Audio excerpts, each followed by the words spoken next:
Ce jeudi 23 janvier 2025, des violents combats sont signalés aux alentours de la cité de Sake, en groupement Kamuronza, dans le territoire de Masisi, à l'est de la République démocratique du Congo. Les rebelles du M23 ont attaqué d'abord la position des forces armées congolaises et Wazalendo, située à Kimoka, où un déplacement massif des populations civiles qui étaient toujours à Sake a été observé depuis le matin. Depuis 7 heures du matin, une partie de la cité de Sake, considérée comme le dernier verrou pour la ville de Goma, était sous l'emprise du M23, quelques heures après le déclenchement des hostilités. Aux environs des 10 heures locales, les forces armées congolaises ont utilisé les avions de chasse pour contenir l'occupation de Sake par le M23. Ici, on observe le renfort remarquable de militaires de la mission onusienne en République démocratique du Congo MONUSCO, ainsi que ceux de la SADC pour essayer de repousser les attaques du M23.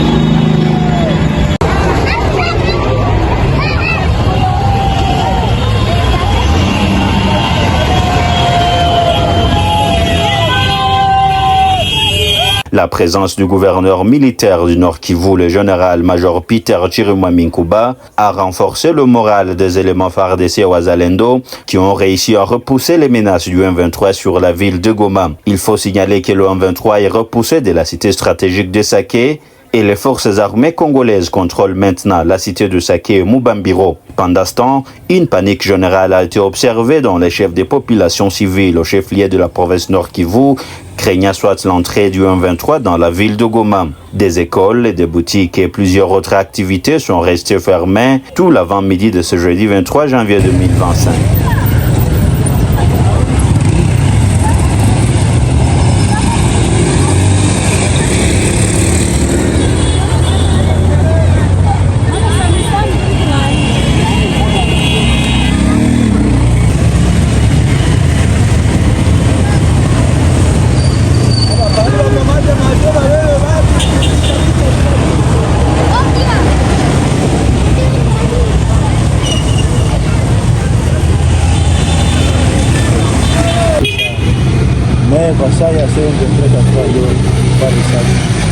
Wamekuambia kama M23 iko sana. Mimi nimetokea Mambiro mimi peke. Na unaendea wapi? Ndio vijana mjana tena kimashia. Huko na kusomba wapi? Ndio bravo. Wewe ulikuwa mkimbizi wala? Na mimi kama mkimbizi wa Shashi. Ulikimbiaga na unatoka Shashi? Ndio. Sasa mnajisikia namna gani wakati mnaona maeneo ambazo mlitoka ndani mlikimbia na leo sasa adui anawakutana pale mlipokimbilia? Mnajisikia namna gani?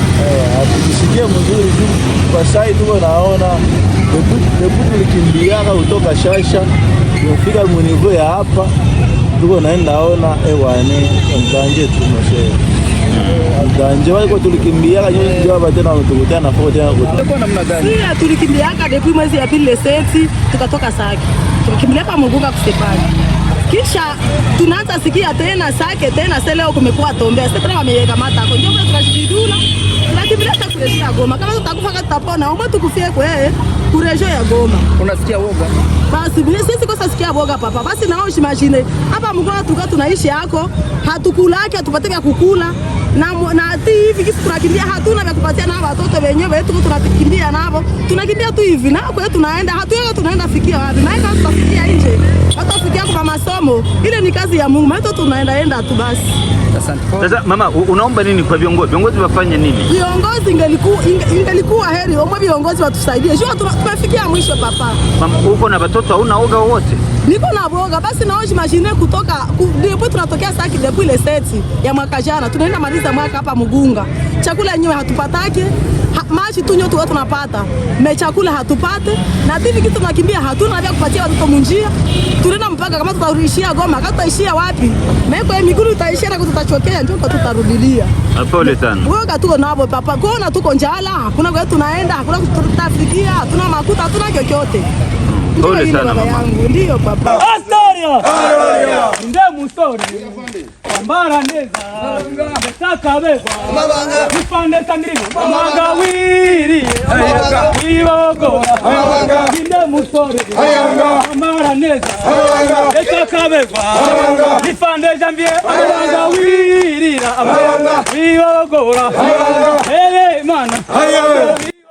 Il faut dire que jusqu'à présent, les combats sont en cours et les éléments FARDC sont renforcés par les partenaires de la MONUSCO et la SADC pour essayer de protéger la cité de Saké et la ville de Goma contre les attaques du M23. Les autorités provinciales du Nord Kivu rassurent la population que tout reste sous contrôle jusqu'à présent des forces armées congolaises et ces derniers se déterminent pour dérouter les attaques du M23 sur Goma et Saké. Le gouverneur nous a rassuré que la situation est sous contrôle et que la population doit rester calme.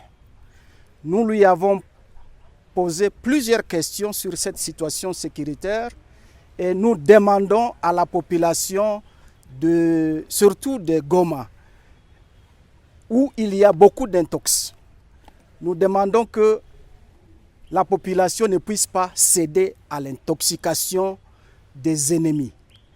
Parce que les FARDC sont déterminés à bouter hors d'état de nuire le M23 et l'armée rwandaise. Nous sommes au courant qu'ils sont en train de se mobiliser pour occuper d'autres localités, mais notre armée ne cédera pas. Et nous ne devons pas céder à l'intoxication. Et donc, la population doit rester calme parce que l'armée est en train de faire tout ce qui est possible pour bouter hors d'état de nuire l'ennemi qui est l'armée rwandaise avec son supplétif M23. Le fond de cette actualité sur la puissance RDC, mesdames et messieurs, abonnez-vous massivement sur la chaîne, aimez, partagez, commentez. N'oubliez pas surtout d'activer la cloche de notification pour ne pas rater la suite de nos diffusions.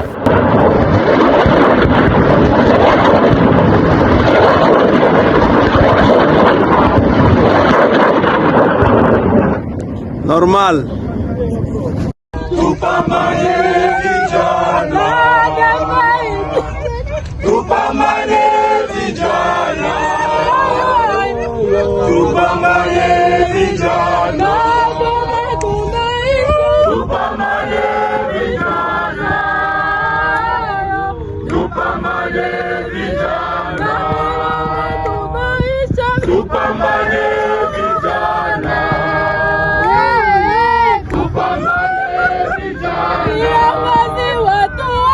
Tupambane vijana. Tupambane vijana. Tupambane vijana. Tupambane vijana. Tupambane vijana. Tupambane vijana. Je suis Major Nestor Mavoudissa, le porte-parole à la 3e zone de défense. Je suis dans la suite du commandant 3e zone de défense. Le lieutenant général Pacifique Massunzuki vient d'arriver à Bukavu. Depuis sa nomination à la tête de la 3e zone de défense, l'autorité n'a pas bougé. Il a bien voulu commencer sa tournée d'inspection et de commandement par la ville de Bukavu. Et il vient d'arriver à Bukavu, il est dans sa zone de responsabilité, il est en mission d'inspection et de commandement. Lorsque je parle de la 3e zone de défense, la 3e zone de défense, ce n'est pas seulement le sud Kivu, la ville de Bukavu, non. La 3e zone de défense prend 7 provinces administratives. Ça part de la Tchopo jusqu'à dans le Mali. Et le commandant 3e zone de défense a le contrôle de toute sa zone de responsabilité. La situation est relativement calme dans le territoire de Calais, comme vous les avez suivis, vous êtes les hommes des médias. Mais ce qu'il faut noter est qu'il y a deux agresseurs qui sont avec nous, qui continuent à envahir l'espace de notre territoire national. Et c'est pour cela que vous, les hommes des médias, vous devez nous aider avec la sensibilisation de la population. parce que notre population doit collaborer étroitement avec le service de sécurité et de défense. Les forces armées de la République démocratique du Congo, c'est la seule armée que nous avons. Et demander à la population de collaborer étroitement, de dénoncer les velléités de l'ennemi. Ceux qui viennent pour endeuiller la population et ces ennemis qui viennent pour rendre la vie difficile à notre population.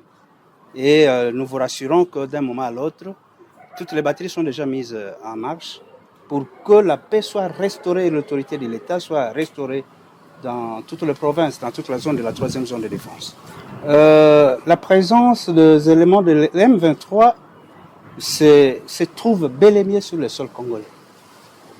Je ne sais pas vous circonscrire catégoriquement là où ils sont. Ils sont dans quel groupement, dans quel territoire, dans quelle localité. Mais il faut retenir qu'ils sont sur le sol congolais et c'est pour cette raison que nous parlons de l'agression rwandaise. La population, c'est la collaboration étroite avec son armée, qu'il dénonce ce que fait l'ennemi, les infiltrations de l'ennemi pour nous permettre, nous l'armée, à pouvoir déloger l'ennemi de notre territoire national. Sans notre population, nous ne pouvons rien. Tout est mis en place, qu'il soit apaisé, d'un moment à l'autre, l'ordre sera rétabli. Ce n'est pas le commandant 3e zone de défense qui doit prendre des mesures pour l'aide humanitaire. Le commandant 3e zone de défense vient en mission d'inspection et de commandement, il vient pour commander les militaires.